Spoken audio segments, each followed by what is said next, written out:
하나님은 우리의 왕이십니다. 하나님이 우리의 왕이심이 얼마나 감사하고 기쁜 일인지요. 다른 어떠한 것이 우리의 왕이 아니라 하나님이 우리의 왕으로 우리를 다스리신다라는 것은 우리가 하나님의 복된 하나님의 자녀가 됨을 믿으시기를 바랍니다. 지난 9일에 우리가 다 잘 알고 있는 것처럼 북한이 5번째로 핵실험을 했지요. 북한은 핵무기와 또 미사일을 계속해서 개발을 합니다. 이로 인하여서 참 이 땅 한국은 참 많은 긴장감 가운데 있게 됩니다. 그래서 여러 방법들을 찾는 가운데 미국의 핵우산에 대한 그런 보호를 받으려고 하지요. 그러나 이것마저도 중국의 눈치를 봐야 되는 그런 상황에 처하게 됩니다. 미국과 중국 사이에서 우리나라가 참 이러지도 못하고 저러지도 못하는 참 그런 상황에 처해 있는, 한편으로 보면 너무나도 힘없는 연약한 한국의 모습을 보게 되어집니다.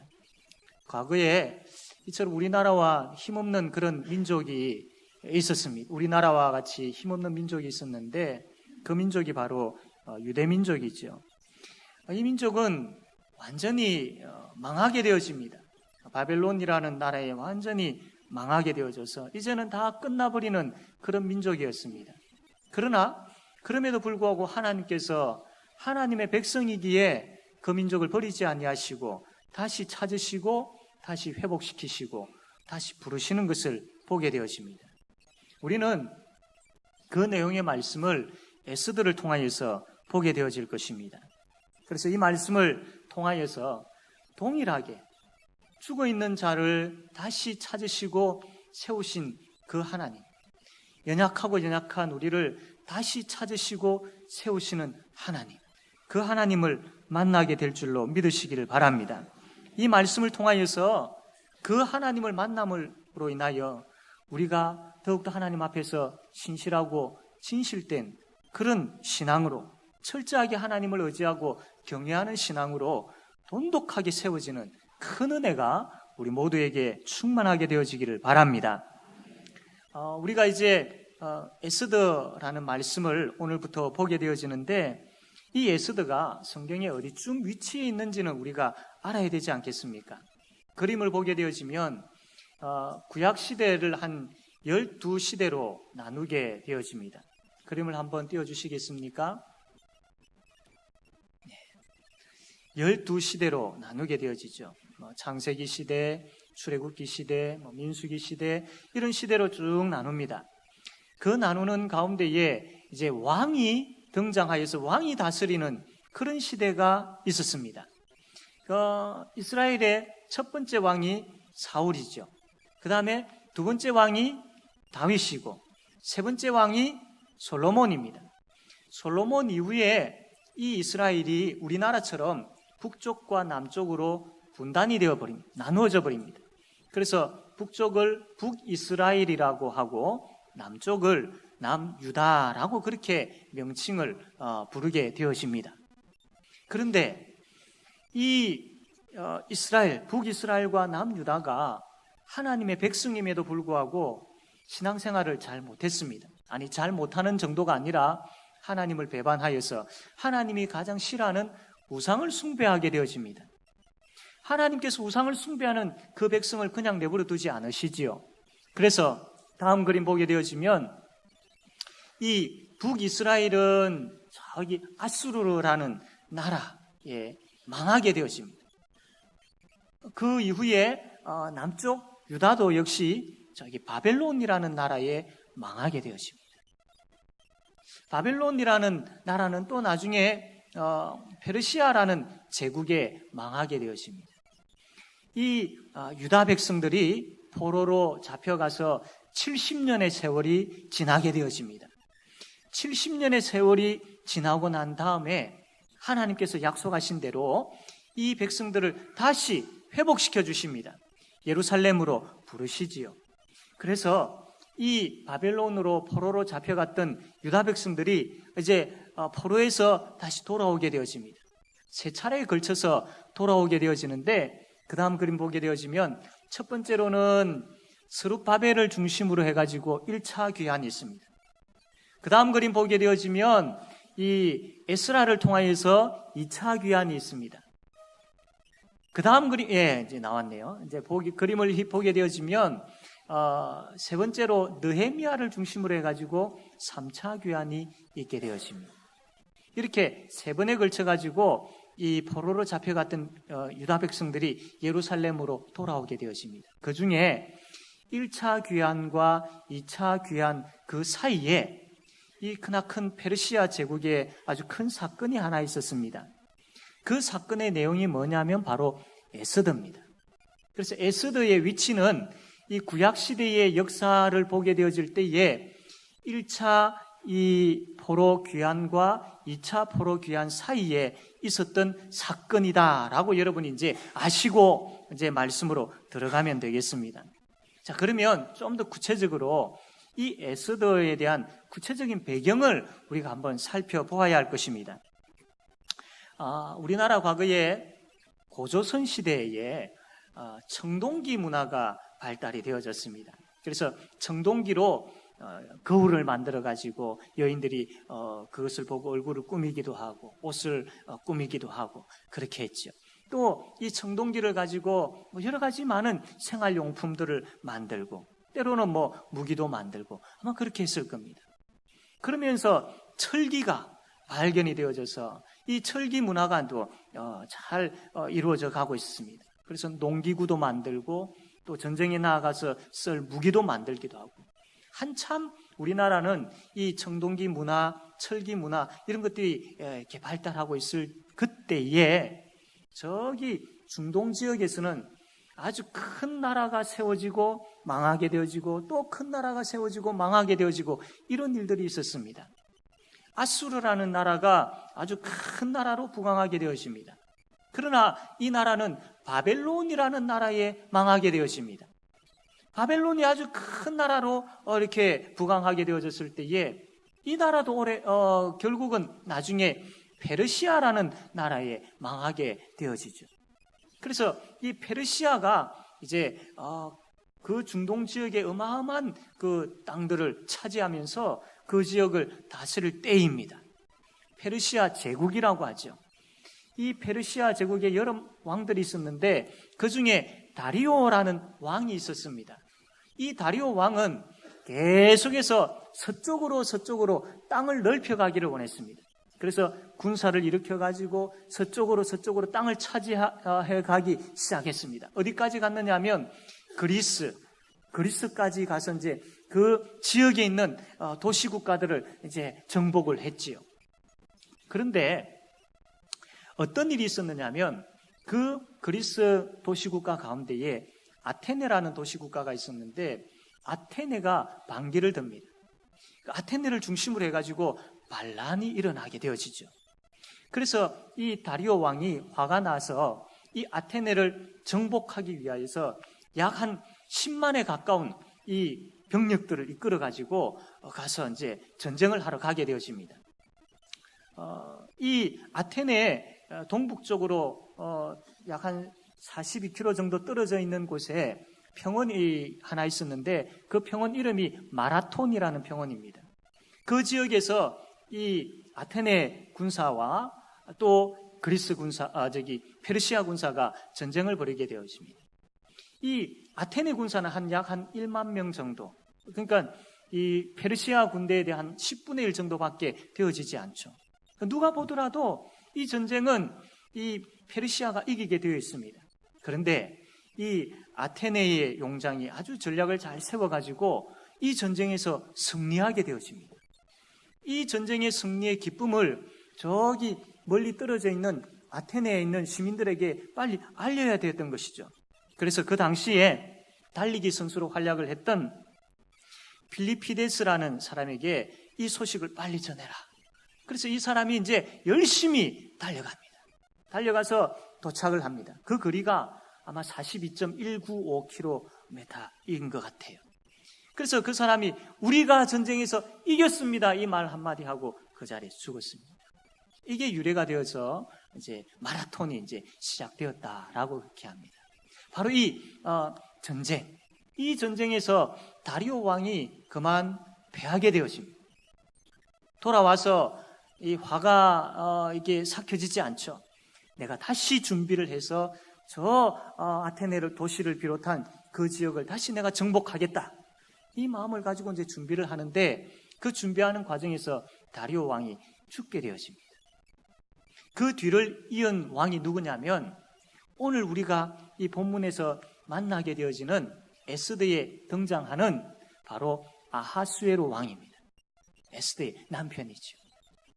이 아하수에로 왕, 다른 이름은 크세르크세스라는 왕입니다. 이 세계사라든지 여기 보면 크세르크세스라고 그렇게 이름이 나와 있습니다. 과거에 영화 가운데 300이라는 영화가 있었습니다. 거기에 페르시아 그 나라의 왕으로 등장하는 크세르크세스, 그 왕이 바로 이 에스더에 나오는 아하수에로 왕입니다. 자, 이 아하수에로 왕이 이제 되어져서 자기 아버지가 이루지 못한 그 그리스 지역의 원정, 정복, 꿈을 가지게 되어지고 준비를 합니다. 왕이 되고 난 이후에 2년 동안 그 일들을 준비를 합니다. 열심히 준비합니다. 이 아하수에로가 이제 왕이 된 지 3년이 되어졌을 때에 이제 더 구체적으로 준비하기 위해서 그의 신복들, 부하들, 장군들을 모읍니다. 그가 그 당시에 수산이라는 수도에 머물고 있었는데 그 지역으로 그의 신복들을 모으죠. 모아가지고 이제 구체적으로 전략을 세웁니다. 어느 방향으로 얼마만큼의 군사를 끌고 어떤 전술을 가지고 어떻게 우리가 싸울 것인가, 이런 어떤 의논들을 열심히 합니다. 그러나 이 아하수에로 왕은 그것만 하지 아니하고 이 장군들의 어떤 그 용기를 북돋우기 위해서 잔치를 베풉니다. 무려 6개월 동안이나 잔치를 베푸는 거예요. 6개월 잔치가 끝나고 난 다음에 이제 수산에 있는 그 도시, 수도, 수산에 있는 사람들을 위해서 일주일 동안 또 잔치를 베풉니다.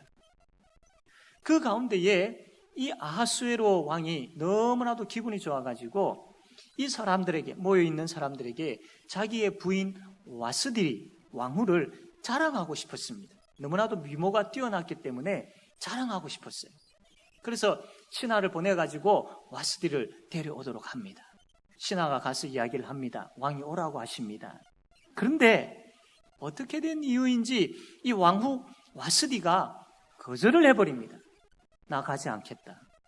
나 그 자리에 싫다. 나 안 가겠다. 이렇게 거절을 해버리는 겁니다. 이 소식을 들었던 왕이 화가 난 것이죠. 이거 어떻게 해야 될 것인가? 고민하는 가운데 신하들과 가까이 있는 신하들과 의논을 하게 되었습니다. 그때에 신하 중에 한 사람이 왕이여, 그냥 있어서는 안 됩니다.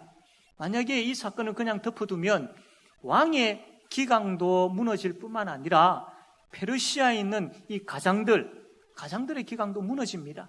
부인들이 남편 보기를 그냥 쉽게 보게 되어질 것이고, 그렇게 되어지면 가정의 기강이 세워지지가 않습니다. 그래서 덮어두지 마시고 이 사건에 대한 책임을 물으셔서 와스디를 폐위하십시오. 이제 그 자기 의견을 이야기를 하는 거죠. 왕이 그 의견을 듣고 그만 이 와스디를 폐위를 시켜버립니다. 이제는 부인이 없는 가운데에 이 왕이 전쟁에 나아가게 되어졌습니다. 다시 이제 그리스 지역으로 자기 이제 아버지가 이루지 못한 그 일을 이루기 위하여서 이제 전쟁에 나아가게 되었습니다. 처음에는 전쟁에 나아가서 승리를 하게 되어지죠. 그 이제 전쟁에 나가 승리했던 내용이 그 영화 300이라는 내용입니다. 그런데 처음에는 승리하게 되어지는데 두 번째, 세 번째인지 그 이후의 전쟁에 있어서는 실패를 하게 되어집니다. 아주 크게 패배를 하게 되어집니다. 그 패배에 쓴 고통을 안고 다시 돌아오게 되어지죠. 돌아와서 이제 가만 보니까 마음이 허전한 거예요. 그러다 보니까 자기의 왕후 와스디가 생각이 났던 겁니다. 아, 그때 내가 너무 심했구나. 그때 내가 좀 참았어야 되는데 내가 섣불렀다. 이런 이제 마음이 들었던 거죠. 그것을 옆에서 신하들이 보았던 겁니다. 신하들이 이제 걱정이 됩니다. 어떻게 해야 되는지 걱정이 되는 거예요. 왜냐하면 왕이 그 마음을 가지고 와스디를 그리워하면서 다시 왕후로 부르게 되어진다면 이 왕후를 폐위시켜라라고 이렇게 의견들을 내었던 그 신하들이 이제는 죽은 목숨이 되어지는 겁니다. 와스디가 왕후가 되어진다면. 그래서 이 신하들이 걱정이 돼가지고 왕에게 가가지고 빨리 이야기를 합니다. 왕이여, 지금 왕후의 자리가 비어 있으니까 페르시아 제국 각 지역에 방을 내려가지고 정말로 아리따운 처녀들을 다 불러 모으도록 합시다. 그 중에 왕의 마음에 합한 사람, 왕의 마음을 기쁘게 하는 그 여인을 왕으로 세웁시다. 그러니까 이 아하수에로 왕이 기분이 좋은 거예요. 그럼 그렇게 하자. 이렇게 된 겁니다. 그래서 이제 페르시아 각 지역에 있는 여인들이, 처녀들이 모아 나옵니다. 약 한 400명 정도 된다고 합니다. 그 여인들이 이제 와서 그 여인 중에 이제 한 명을 왕으로 세워야 되는 거예요. 그 400명 중에 누가 있었느냐면 에스더라는 여인이 있었습니다. 에스더라는 여인. 이 400명 중에 유독 이 에스더가 이 왕으로 간택이 되어진 거예요. 그것이 바로 에스더 1장과 2장의 내용인 것입니다. 이 에스더가 이제 왕으로 간택되어지는 이 내용들을 보게 되어질 때에 이게 한편으로는 참 그냥 하나의 역사의 흐름 같기도 한데 이게 성경에 기록이 되어 있는 겁니다.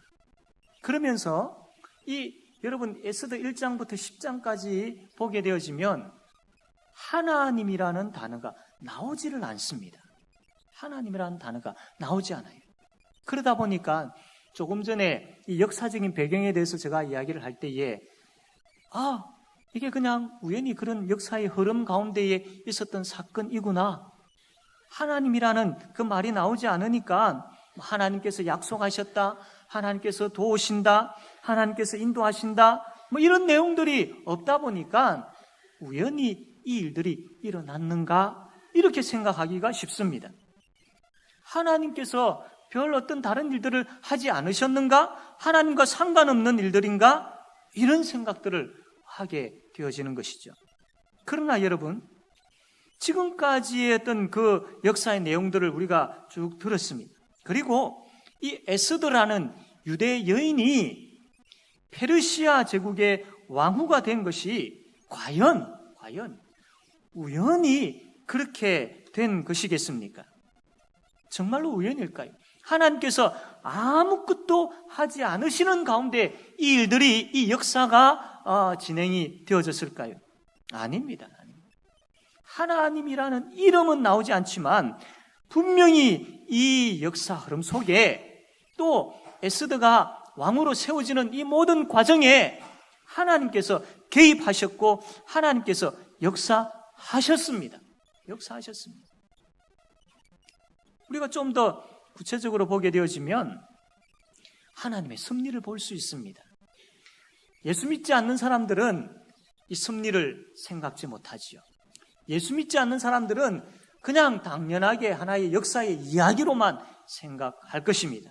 그러나 하나님의 백성인 예수 믿는 우리는 이 말씀을 통하여서 하나님의 섭리를 볼 수 있어야 됩니다. 이 에스더 말씀을 쭉 읽어가는 가운데 하나님이라는 이름은 우리가 보지는 못하지만 그러나 이 역사 속에 하나님께서 그 어떤 때보다도 그 놀라운 능력을 가지고 역사하는 것을 볼 수 있어야 됩니다. 하나님의 섭리를 볼 수 있어야 됩니다. 이것을 볼 수 있을 때에 우리의 삶 가운데에 역사하시는 하나님의 섭리 또한 볼 수 있기 때문이죠. 아하수에로 왕이 그리스를 정복해야 되겠다라는 그 마음, 또 이 일들을 위해서 계획하고 신복들을 불러가지고 잔치를 베풀었던 그 일들, 왕후를 초대했지만 왕후가 거절하고 나오지 아니함으로 왕후가 폐위되었던 그 일들, 또 새로운 왕후를 세워야 되는 그 긴박한 상황들, 이게 과연 우연히 되어진 것일까요? 좀 더 구체적으로 오늘 우리가 읽었던 이 8절부터 18절까지 말씀을 보게 되어지면 이제 왕후가 세워져야 되는데 그 후보자들 400명들이 모이게 되어지고 이 여인들 이제 관리하는 내시가 있는데 그 내시가 누구냐면 헤게라는 내시입니다. 이 헤게라는 내시가 400명의 여인들을 이제 관리해서 한 명씩 왕 앞에 나아가게 하는 그 일들을 맡았습니다. 1년의 과정을 거쳐야 왕 앞에 나아갈 수 있도록 되어진 것이죠. 1년의 과정 동안 이 헤게가 이 여인들을 관리를 했던 겁니다. 그 가운데 유독 이 헤게의 눈에 띈 여인이 있었습니다. 8절 말씀 우리 한번 보도록 할까요? 8절 말씀. 에스더 2장 8절 말씀. 우리 한번 다 같이 한번 읽어봅시다. 시작.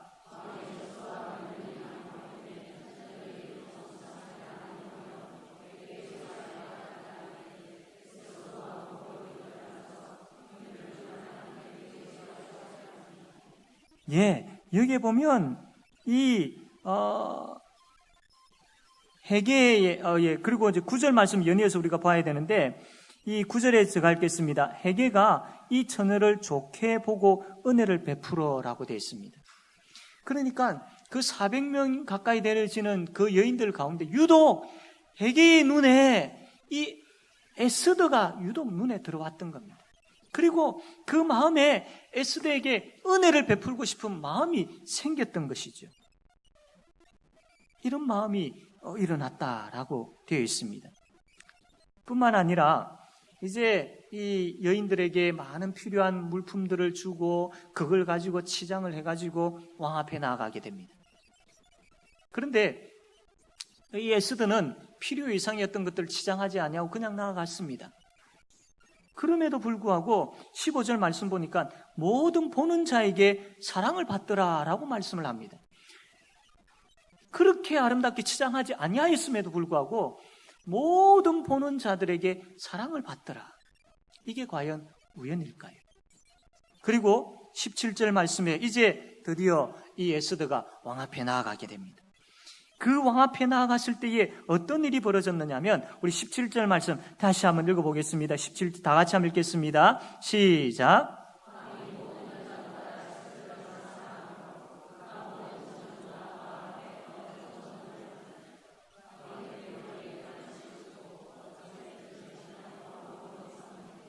아멘. 여러분 이게 그냥 우연이겠습니까? 하나의 그냥 평상시처럼 생각하는 역사의 흐름, 우연히 흘렀던 그런 거겠습니까? 내시 헤게의 마음에 역사되어졌던 것, 모든 사람들의 마음에 사랑스럽게 보였던 것, 특별히 왕의 마음에 사랑스럽게 보였던 것, 이게 과연 우연이었겠습니까?